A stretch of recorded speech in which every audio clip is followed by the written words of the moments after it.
लखीमपुर हिंसा का आज 9वां दिन है, लेकिन रोज नए नए हिंसा के वीडियो और भड़काऊ बयान सामने आ रहे हैं। जानबूझकर सियासतदान ऐसे ऐसे बयान दे रहे हैं जिससे लखीमपुर की आग बुझे नहीं। यूपी दौरे पर आए ओवैसी ने एक बार फिर धर्म की आड़ में आग लगाने की कोशिश की। उससे पहले खालिस्तानी आतंकी पन्नू ने भड़काऊ वीडियो जारी किया। फिर विपक्ष के नेताओं का पीड़ितों के घर जाने का सिलसिला जो शुरू हुआ, जिसे बीजेपी ने पॉलिटिकल पर्यटन का नाम दिया।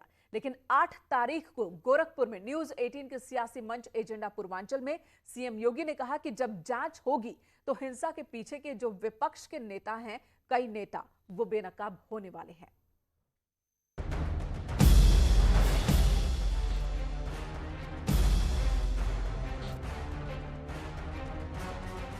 अगर आशीष की जगह उसका नाम अतीक होता, आशीष की जगह उसका नाम अतीक होता, तो क्या बुलडोजर नहीं चढ़ जाता उसके घर के ऊपर?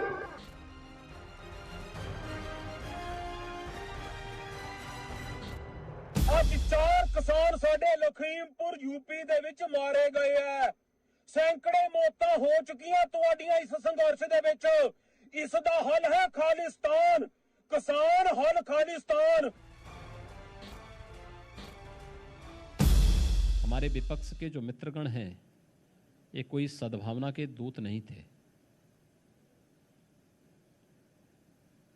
और इनमें से बहुत सारे चेहरे तो ऐसे हैं जो इस उपद्रव और इस हिंसा के पीछे भी शामिल होंगे।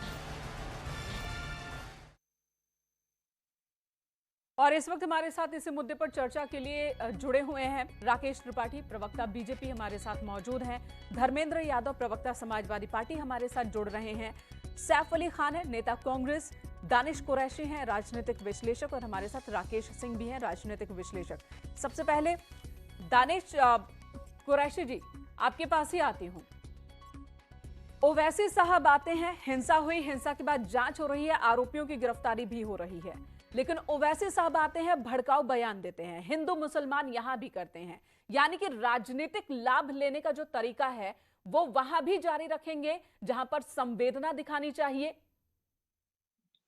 देखिए, बात संवेदना से जुड़ी अगर है तो मुझे लगता है कि न्याय दिलाने में इतनी देरी की, और न्याय दिलाने की भी बात नहीं है। सबसे पहली तो बात यह है कि लॉ एंड ऑर्डर की स्थिति आप देख सकती हैं कि भाजपा के इतने बड़े नेता के परिवार से लोग जाके जीप चढ़ा देते हैं, 8-9 किसानों की मृत्यु हो जाती है, और उसके बाद भी चर्चा ये हो रही है कि इस पे राजनीति हो रही है। अरे ये राजनीति नहीं है, ये तो हत्याकांड है। दरअसल होना इतना फास्ट इस पर रिएक्शन होना चाहिए था कि अगर दूसरी कोई, मतलब अगर सत्ता पक्ष के लोग ना होते ये, तो आप अंदाजा लगा सकते हैं उनके साथ क्या होता। लेकिन जिस तरीके से कोताही बरती जा रही है वो अति निंदनीय है। मैं ये समझता हूं कि समूचा विपक्ष, ओवैसी साहब की बात छोड़िए, समूचा विपक्ष जो बात कर रहा है, बजाय इसके आपको खुद मंथन करने की जरूरत है उत्तर प्रदेश की सरकार को कि आखिरकार ये क्यों हुआ, कैसे हुआ, और इस पर क्या तरीके से काम होना चाहिए। ठीक है, ये सवाल तो वाजिब लगते हैं, क्यों हुआ, कैसे हुआ, कहां चूक हुई, किन किन की लापरवाही रही,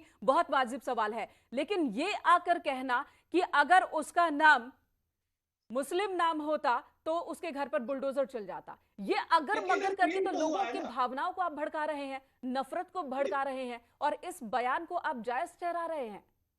नहीं, सुनिए मेरी बात जायज और नाजायज ठहराने की नहीं है। जिस प्रदेश के मुख्यमंत्री को ईद की बधाई देने से भी दिक्कत होती है, तो आप समझ सकते हैं कि मतलब प्रशासन किस तरीके से काम करना, उसमें क्या गलत कह रहे हैं। मुझे तो कुछ गलत नहीं लगता, उनकी कोई बात गलत नहीं लगती। वाकई में अगर उसका नाम कोई मुस्लिम धर्मी होता तो अब तक तो बुलडोजर 7 पुश्तों के मकानों में घूम गए होंगे उनके बुलडोजर। अभी तो इनके घर से अभी तो प्रशासन की तरफ से मुझे लगता है कि नोटिस तक भी नहीं निकला होगा उनके घर की कुर्की के लिए। ठीक है, तो आपको यहाँ हिंदू मुसलमान का एंगल दिख रहा है, ओवैसी साहब को हिंदू मुसलमान यहाँ नजर आ रहा है, वहीं पर किसी को यहाँ पर सिख और हिंदुओं का की लड़ाई नजर आ रही है। यानी जहां पर कानून व्यवस्था का सवाल है, उस पूरे मसले को भी धर्म में, राजनीति में बांटने की पूरी कोशिश, क्योंकि चुनाव का मौसम है, चुनाव का माहौल है, तो यही करना है। धर्मेंद्र यादव जी, आपको क्यों लगता है कि यहां पर भी कुछ इसी तरह की चीजें हैं?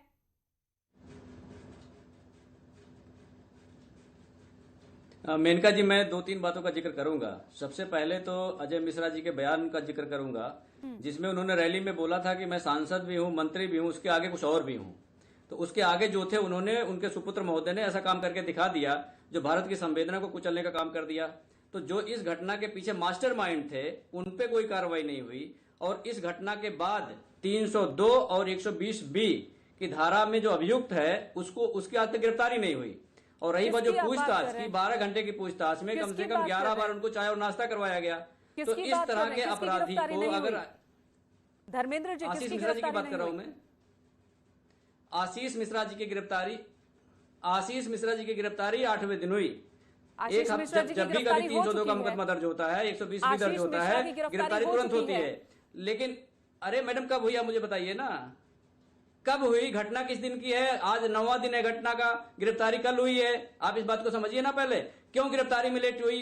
क्योंकि ये साक्ष्यों को मिटाना चाहते थे, इस पर लीपापोती करना चाहते थे, इसलिए गिरफ्तारी में लेट हुई है। और नहीं तो गिरफ्तारी में लेट कोई करने की जरूरत ही नहीं थी। पर जो प्राथमिक साक्ष्य था उनके पास था। अजय मिश्रा जी क्या कहते थे कि हमारी गाड़ी नहीं है, कल को कहते हैं हमारा बेटा नहीं है। मैं बता रहा हूं कि आप देखिएगा कि हो सकता है गाड़ी का रजिस्ट्रेशन किसी और के नाम करा दिया जाए, क्योंकि सरकार इनकी है, सत्ता इनकी है। इस सत्ता के दुरुपयोग से कुछ भी करा सकते हैं। जैसे ये योजनाओं का नाम बदल सकते हैं, वैसे गाड़ी के ओनर का नाम भी बदल सकते हैं। ये इनकी गाड़ी के ओनर का नाम तो पहले ही सामने आ चुका है। बता रही थी कि ये बता गाड़ी के ओनर का नाम तो पहले ही सामने आ चुका है। ठीक है धर्मेंद्र जी, आपकी बात आ गई। आपके इन आरोपों का जवाब मैं लूंगी राकेश त्रिपाठी जी से, लेकिन उससे पहले रुक करूंगी मैं सैफ अली जी का।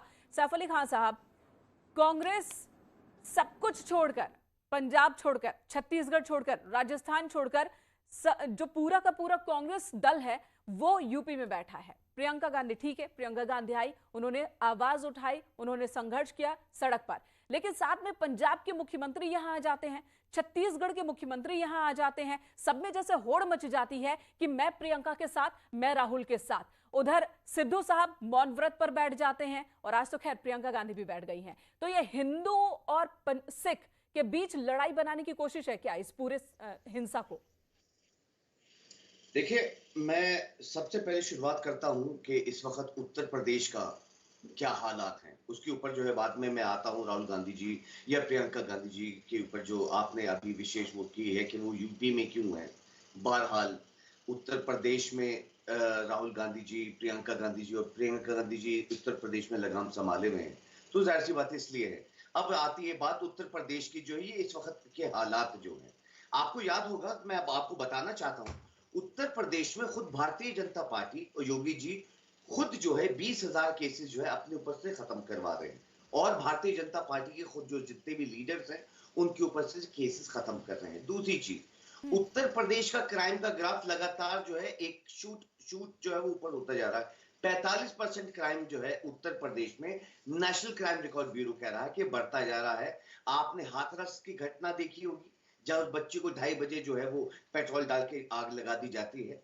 आपने इस वक्त वो केसेस जो देखे होंगे, कुलदीप सिंह सेंगर को पॉस्को एक्ट लगने के बाद 1 साल तक गिरफ्तारी नहीं होती है, जबकि प्रावधान है पॉस्को एक्ट लगेगा तो फौरन गिरफ्तारी हो जाएगी। आपने ये देखा है लखीमपुर में, लेकिन जख्मों को भी, ठीक है सैफ, आप क्राइम के आंकड़ों की बात कर रहे हैं, आप क्राइम के आंकड़ों की बात कर रहे हैं, आंकड़े दूसरी तरफ भी ठीक नहीं है। राजस्थान के भी अगर क्राइम के ग्राफ को रखें तो वो भी ठीक नहीं है, लेकिन यहां बात हो रही है क्राइम को भी हिंदू मुस्लिम जाति धर्म में बांटने की।